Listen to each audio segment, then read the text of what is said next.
અને તમારી આગળ આ જગતના મંચે કહું છું, આ પવિત્ર તમારી આગળ કાનમાં એવી વાત આવે કે આ ભાઈ બહુ ખરાબ છે, આ બેન ખરાબ છે, માની લેજો એનાથી સારું કોઈ નથી બા,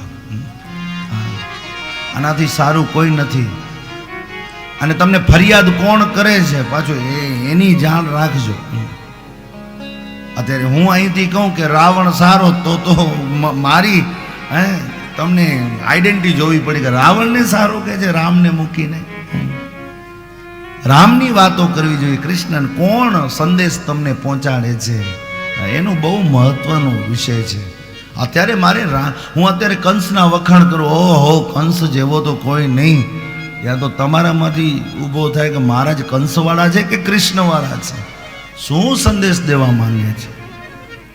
એટલે સમાજની અંદર કંસ જેવા અને રાવણ જેવા બહુ ફરે છે, જે તમને ઘણું બધું કહેશે. આ ભાઈ સારા નથી, આ ગુરુ સારા નથી, આ આમ સારું નથી, તેમ સારું નથી.